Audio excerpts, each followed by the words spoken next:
అనుకోకుండా కాలేజీకి సెలవులొచ్చాయి. ఆ సెలవులే ముగ్గురు విద్యార్థుల పాలిట వృత్తి పాసాలయ్యాయి. సెలవులిచ్చిన నేపథ్యంలో మహాబలిపురం టూర్కి వెళ్లిన వీళ్లు సముద్ర స్నానం చేస్తూ అందులో మునిగిపోయారు. కానరాని లోకాలకు ఏగిపోయారు. అసలు ఈ దుర్ఘటన ఎలా జరిగింది? Avira Women's Day special offer 50% off on IUI IVF valid till 8th March. Palamaner పట్టణంలోని ప్రభుత్వ డిగ్రీ కళాశాల. ఈ కాలేజీలో విజయ్, మోనిష్, ప్రభు అనే యువకులు వొకేషనల్ కోర్సు 2వ సంవత్సరం చదువుతున్నారు. కాలేజీలో ఉద్యోగ మేళా జరుగుతూ ఉండడంతో వారికి అనుకోకుండా సెలవులొచ్చాయి. మరోవైపు వీకెండ్ కావడంతో ఏదో ఒక విహార ప్రాంతానికి వెళ్తే కాస్తంత రిలీఫ్గా ఉంటుందన్న ఆలోచనను కొంతమంది స్నేహితులు మిగతా వారి ముందు పెట్టారు. అందుకు ఓకే అన్న ఓ 18 మంది విద్యార్థులు ఆ కాలేజ్లోనే కాంట్రాక్ట్ లెక్చరర్గా పనిచేస్తున్న మౌనిక అనే టీచర్తో కలిసి మహాబలిపురం చేరుకున్నారు. సముద్రం ఒడ్డున కాసేపు సరదాగా గడిపారు.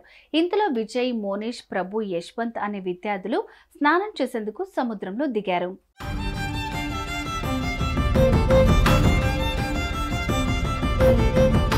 పెద్దగా లోతు లేకపోవటం, అలలు మెల్లగా వస్తుండడంతో ఆ విద్యార్థులు నలుగురు కొద్దిగా సముద్రంలోకి నడిచారు. అలా నడుం లోతులోకి వెళ్లారో లేదో సముద్రంలో ఉన్న ఓ గుంట కారణంగా టక్కున జారిపోయారు. వీరు నీటిలో మునిగిన సమయంలోనే వచ్చిన అల వారిని లాగేసుకుని సముద్రంలోకి లాక్కెళ్లిపోయింది. అయితే యశ్వంత్ కాస్తంత అప్రమత్తం కావడంతో అతను మాత్రం ఆ అలల్లో నుంచి బయటపడ్డారు. మిగతా ముగ్గురు మాత్రం సముద్రంలోకి జారిపోయారు. ప్రస్తుతానికి విజయ్ మృతదేహం మాత్రం లభ్యమైంది. మోనిష్, ప్రభుల కోసం సముద్రంలో గాలింపు జరుగుతోంది. తమ బిడ్డలు సముద్ర స్నానానికి వెళ్లి తిరిగి రాలేదని తెలిసి వారి కుటుంబ సభ్యులు కుప్పకూలిపోయారు.